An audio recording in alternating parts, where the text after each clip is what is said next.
Welcome to my YouTube channel Rohit के नोट्स। आज हम डिस्कस करेंगे एनसीईआरटी ग्रेड 8 का मैथमेटिक्स चैप्टर 3.3। तो आइए देखते हैं क्या है इसके मैथ्स। तो एक्सरसाइज स्टार्ट करने से पहले हमें कुछ इम्पोर्टेंस जो टॉपिक है, इम्पोर्टेंस टर्म्स से हमें जान लेने पड़ेंगे। देखिए, adjacent angle of a parallelogram are supplementary. तो जो भी एडजेसेंट एंगल होता है पैरेललोग्राम का वो सप्लीमेंट्री होता है। देखिए, एडजेसेंट एंगल क्या है? जो एंगल सी का एडजेसेंट एंगल होगा, एंगल डी भी हो सकता है और एंगल ए भी हो सकता है। तो इसी तरह से एंगल डी का एडजेसेंट क्या हो सकता है? बी भी हो सकता है, सी भी हो सकता है। और एंगल बी का एडजेसेंट क्या होगा? ए या फिर डी। मतलब कि एडजेसेंट एंगल क्या है? जो नियर बाय एंगल होता है वही एडजेसेंट एंगल होता है। ठीक है, इसके बाद नंबर टू पॉइंट देखिए, opposite angles of a parallelogram are equal. और जो अपोजिट एंगल होता है वो भी क्या होता है? पैरेललोग्राम का इक्वल होता है। तो एंगल सी का अपोजिट क्या है? एंगल सी का अपोजिट है एंगल बी, और एंगल ए का अपोजिट है एंगल डी। तो ये दो चीजें हमारे हो गई, ये तो हमें याद रखने पड़ेंगे, ठीक है, ताकि हमें मैच करने में आसान हो। इसके बाद देखिए, करेस्पॉन्डिंग एंगल्स आर इक्वल। और जो करेस्पॉन्डिंग एंगल होगा वो भी इक्वल होगा। देखिए, तो इस डायग्राम में मैंने समझाने की कोशिश की है करेस्पॉन्डिंग एंगल क्या होता है। देखिए, ये एंगल ए का करेस्पॉन्डिंग एंगल एंगल बी है, ठीक है। तो एंगल बी जितना रहेगा एंगल ए भी उतना ही रहेगा, ठीक है। इक्वल का मतलब ये होता है, देखिए, अगर यहाँ पे angle C, suppose angle C कुछ एक यहाँ पे 90 हुआ, तो ये क्या है? इसका करेस्पॉन्डिंग कौन सा है? बी है। सॉरी, ऑपोजिट कौन सा है? इसका ऑपोजिट बी है, तो बी भी कितना होगा? 90 ही होगा। इक्वल है मतलब मेजर में भी इक्वल ही होगा, ठीक है। अभी देखिए, नंबर 3 तक हम लोगों ने कर लिया। नंबर 4 देखिए, vertically opposite angles are equal. तो वर्टिकली अपोजिट एंगल कौन सा होगा? ये वाला एंगल जो है, ये दो एंगल को हम वर्टिकली अपोजिट एंगल बोलते हैं। मैंने डायग्राम ऐसे राफली ड्रैगन किया है, मतलब ये मेजर करके या फिर स्केल से नहीं किया, ऐसे मैंने हाथ से राफली ड्रैगन किया, सिर्फ आपको समझाने के लिए। तो वर्टिकली अपोजिट एंगल कौन सा है? इसका वर्टिकली अपोजिट ये होगा, ठीक है। Alternative angles are equal. और ऑल्टरनेटिव एंगल जो होते हैं वो भी इक्वल होते हैं। तो ये जो है, ये दो ऑल्टरनेटिव ऑपोजिट ऑल्टरनेटिव एंगल्स हैं, ठीक है। तो इसी तरह से opposite sides of a parallelogram are equal. तो ऑपोजिट साइड जो होता है पैरेललोग्राम का वो भी क्या होता है? इक्वल होता है। तो हमें इतने टर्म्स याद हो जाने चाहिए, याद कर लेने चाहिए, ताकि हमें एक्सरसाइज करने में आसान हो। एक्सरसाइज पे दिया गया क्वेश्चन पे कि given a parallelogram ABCD complete it's statement along with the definition और प्रॉपर्टी यूज। तो सबसे पहले हमें क्वेश्चन नंबर 1 में क्या दिया है? देखिए, क्वेश्चन नंबर 1 में हमें AD इक्वल व्हाट पूछा गया है, ठीक है। AD इक्वल क्या होगा? तो हमें इसमें प्रॉपर्टी भी यूज करना पड़ेगा। तो AD का इक्वल क्या होगा? AD का इक्वल होगा BC, क्योंकि क्या था? पैरेललोग्राम का अपोजिट जो साइड होता है, अगर AD ये साइड है तो ये साइड और ये साइड क्या होगा? इक्वल होगा। तो AD इक्वल होगा BC। तो हमें यहाँ पे प्रॉपर्टी हमें लिख देना पड़ेगा कि अपोजिट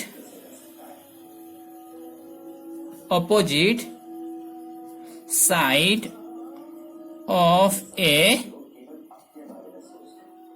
ऑफ ए मैंने पैरेललोग्राम का शॉर्ट लिख दिया, ठीक है। पैरेललोग्राम आर इक्वल हो गया। अभी क्वेश्चन नंबर 2 देखते हैं, मतलब कि जो क्वेश्चन नंबर 1 का ही जो सेकंड पार्ट है 2 है वो देखते हैं। क्वेश्चन नंबर 2 में हमें पूछा है, देखिए, डीसीबी इक्वल व्हाट पूछा है। तो डीसीबी इक्वल क्या होगा? डीएबी। अगर डीसीबी 1 2 3, इसका अपोजिट क्या होगा? इसका अपोजिट क्या होगा? इसका अपोजिट ये होगा। तो DAB, तो ये क्या होगा? इसका हम लोग प्रॉपर्टी क्या लिखेंगे? Opposite angle of a parallelogram are equal, ठीक है, समझे। देखिए, पहले क्वेश्चन में क्या था? AD equal what? तो AD इक्वल क्या होगा? AD किसके बराबर है? तो AD BC के बराबर है, क्योंकि पैरेललोग्राम में ऑपोजिट साइड्स क्या होते हैं, इक्वल होते हैं। अगर हमें इस क्वेश्चन में पूछा जाता AB इक्वल व्हाट, तो हम लोग क्या लिखते, AB इक्वल व्हाट पूछते तो हम AB इक्वल CD लिखते।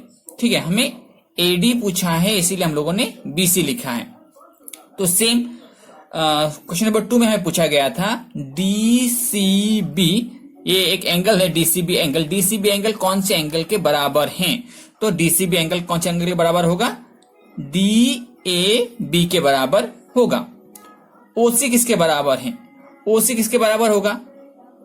जब डायगोनल्स इंटरसेक्ट करते हैं तो ये जितना लंबा होगा ये भी उतना ही लंबा होगा, और ये जितना लंबा होगा इसका लेंथ भी उतना ही होगा। तो हमें पूछा है OC equal what? OC equal OA। तो यहाँ पे लिखना पड़ेगा, जब diagonals of a parallelogram bisect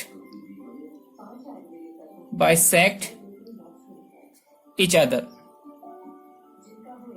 जहां पे डायगोनल्स बाइसेक्ट होते हैं, एक दूसरे को काटते हैं, वहां यहां से लेके वहां यहां तक का, और यहां से लेके यहां तक का, यहां से लेके यहां तक का, और यहां से लेके यहां तक का लेंथ क्या होता है? बराबर होता है।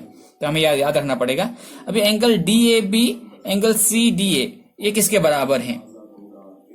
तो ये किसके बराबर होगा? देखिए ये कितना होगा? ये होगा 180, क्योंकि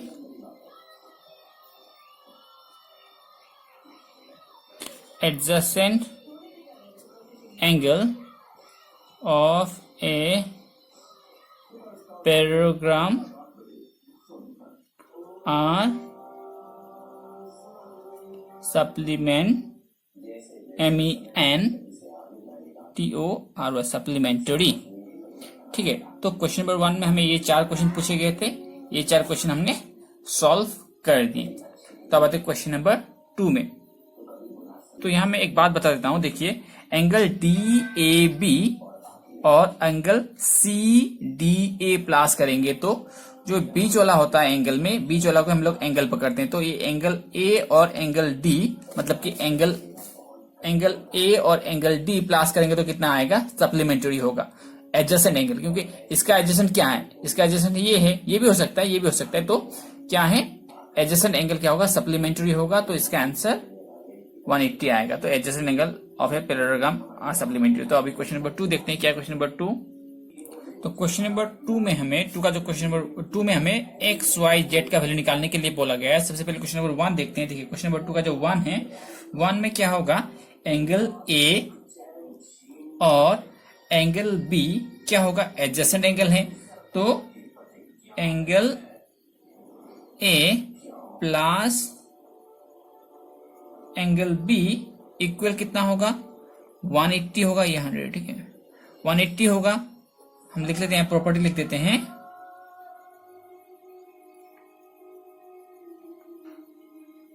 adjacent angle of a parallelogram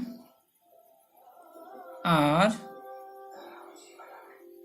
supplementary, MENTOR supplementary. ठीक है, तो एंगल A और एंगल B सप्लीमेंट्री है, तो सप्लीमेंट्री एडजेसेंट है, सॉरी एडजेसेंट है, एडजेसेंट होगा तो सप्लीमेंट्री होगा। तो देखिए अभी क्या होगा, तो एडजेसेंट है। उसके बाद देखिए, तो एंगल B तो हमें दिया गया है, तो एंगल A प्लस, सॉरी ये काट दीजिए, एंगल A प्लस 100 इक्वल कितना होगा? 180 है कि नहीं?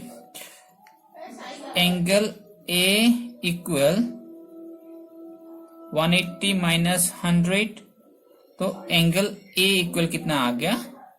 80। तो हम लोगों ने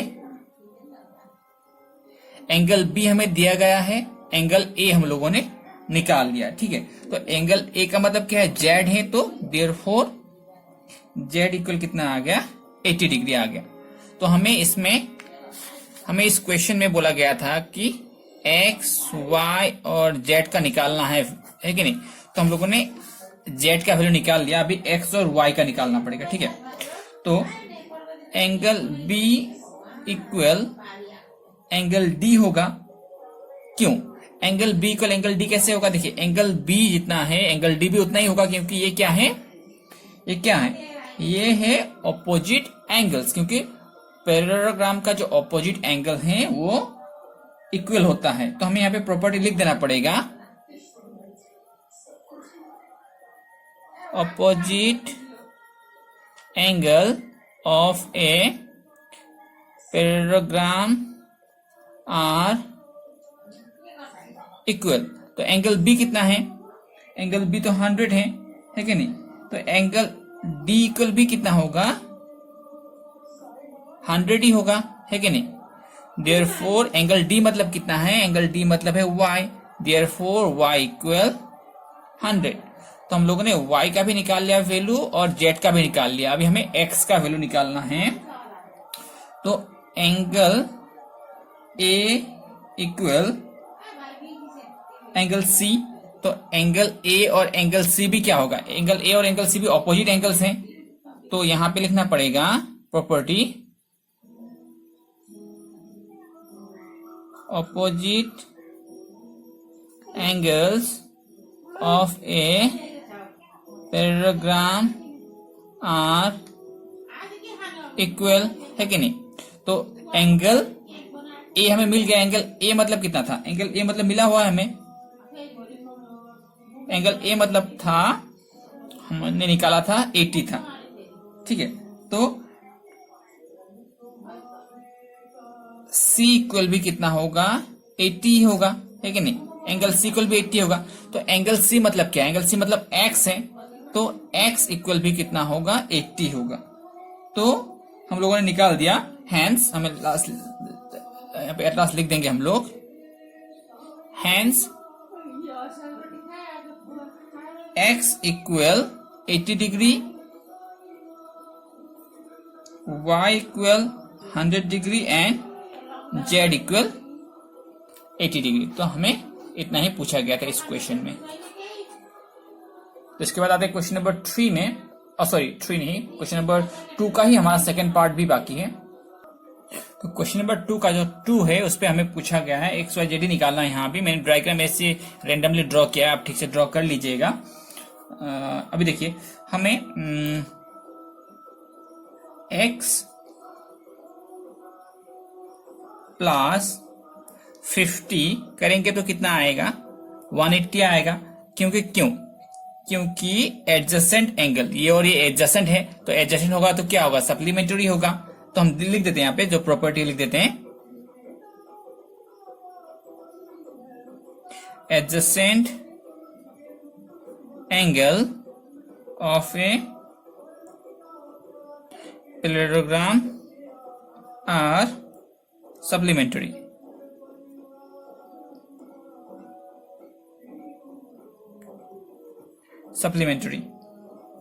तो मैंने डायग्राम ऐसे रैंडमली ड्रॉ किया, ठीक है, आप ठीक से ड्रॉ कर लीजिएगा एग्जाम में। इसके बाद देखिए x प्लस 50 इक्वल 180, तो अभी x का वैल्यू आ जाएगा हमारा। तो x इक्वल 180 माइनस 50, तो x इक्वल 130। तो x का वैल्यू हमने निकाल लिया, x का वैल्यू 130। तो अभी z इक्वल x इक्वल 130, मतलब कि देखिए z कितना है? z जितना होगा x भी उतना ही होगा, क्योंकि ये क्या है? करस्पॉन्डिंग एंगल से मैंने बताया हुआ था कि करस्पॉन्डिंग एंगल्स भी क्या होता है? सेम होता है। तो हम प्रॉपर्टी लिख देते हैं यहां पे,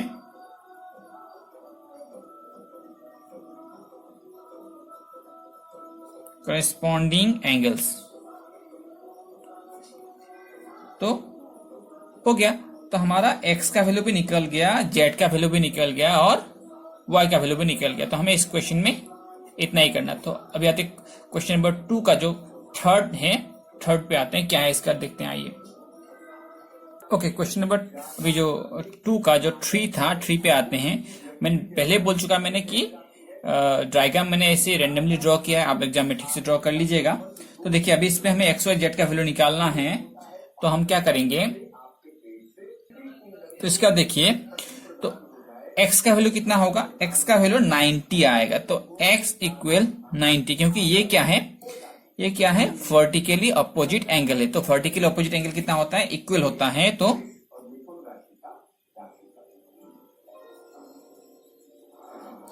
वर्टिकली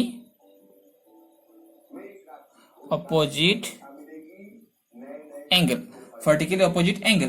तो अभी y प्लस एक्स प्लस 30 करेंगे तो कितना आएगा, 180 आएगा, है कि नहीं। अगर हम लोग y को, x को और 30 को प्लस करते हैं, सपोज इसको हम लोग ट्राइंगल मान लेते हैं, तो कितना आएगा, 180 आएगा। तो angle sum property of triangle, मैंने शॉर्ट में लिखा है, इतना लंबा लंबा लिखा नहीं मैंने, सिर्फ शॉर्ट में लिख दिया, angle sum property of triangle, ठीक है। तो मतलब कि x, y और इस 30 को हम लोगों ने, इस पार्ट को हम लोगों ने एक क्या मान लिया, एक ट्राइंगल मान लिया, ठीक है, ट्राइंगल मान लिया। तो ट्राइंगल मानने से क्या होगा, ये 180 होगा। तो y प्लस हमें x का वैल्यू मिला हुआ है 90 प्लस 30 180, है कि नहीं। y का वैल्यू हम लोग निकाल, x का वैल्यू हम लोगों ने निकाल लिया था पहले ही, तो x से उसका वैल्यू बिठा दिया। तो y इक्वल, तो प्लस करें तो कितना आएगा, y प्लस 120 इक्वल 80, तो ये तो प्लस करने से 120 आ गया। तो y इक्वल कितना होगा, 180 माइनस 120, तो y इक्वल कितना हो गया, 60। तो यहाँ पे इम्प्लाई दे दीजिएगा। तो y का वैल्यू 60 आ गया। तो x का वैल्यू हम लोगों ने निकाल दिया और y का वैल्यू भी हम लोगों ने निकाल दिया। अभी हमें z का वैल्यू निकालना है। z का वैल्यू देखिए कैसे निकालेंगे, z इक्वल y, तो z और y इक्वल होगा, क्योंकि ये क्या है, ऑल्टरनेट एंगल है। ऑल्टरनेट एंगल भी क्या होता है, इक्वल होता है। लिखने के बाद यहाँ पे हमें प्रॉपर्टी लिखना पड़ेगा,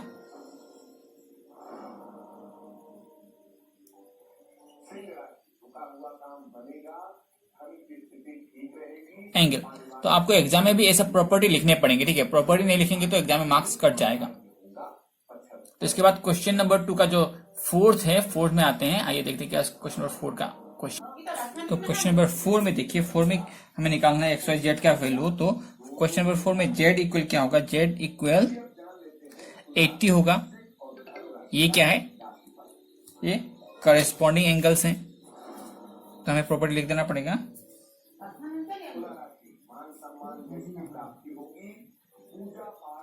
करेस्पॉन्डिंग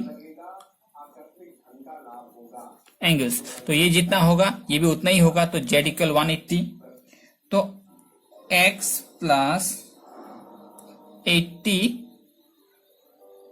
इक्वल 180। तो ये दो क्या है, ये तो एडजेसेंट एंगल है। तो यहाँ पे प्रॉपर्टी लिख देते हैं, adjacent angle of a parallelogram are supplementary.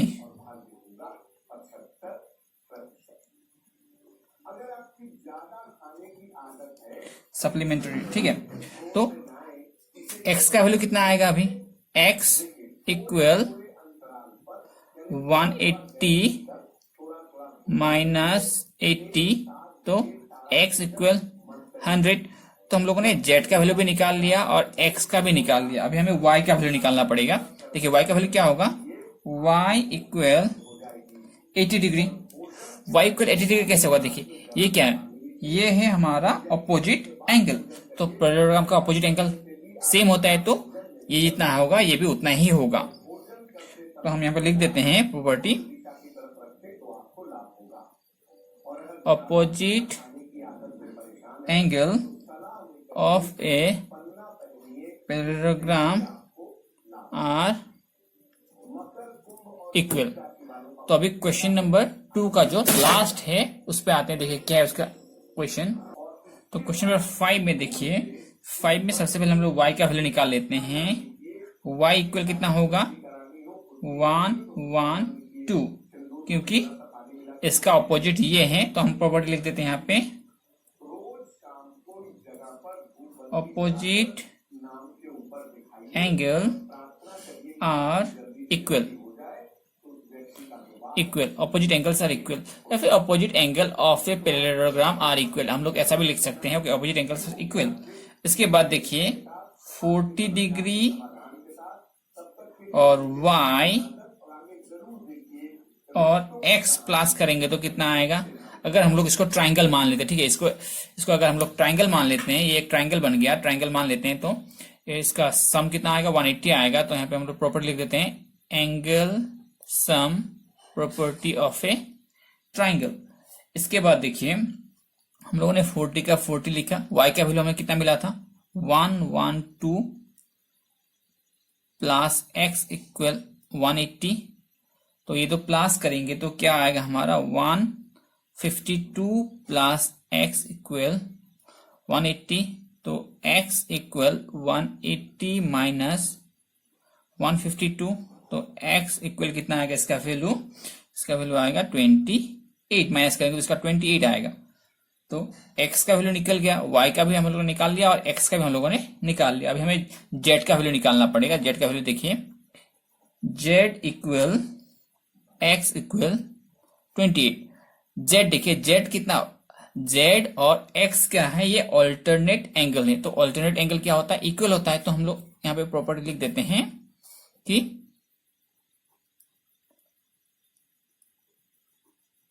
Alternate angles are equal. तो हमें इतना ही करना था। हम लोगों ने आज क्वेश्चन नंबर 1 और 2 सॉल्व किए। नेक्स्ट वीडियो में हम क्वेश्चन नंबर 3 से सॉल्व करेंगे। अगर आपको मेरा वीडियो पसंद आया तो लाइक शेयर और सब्सक्राइब जरूर करिएगा। सब्सक्राइब करने के बाद बेल आइकन को दबाइए ताकि आपको अगली वीडियोस के नोटिफिकेशन मिलते रहे। धन्यवाद।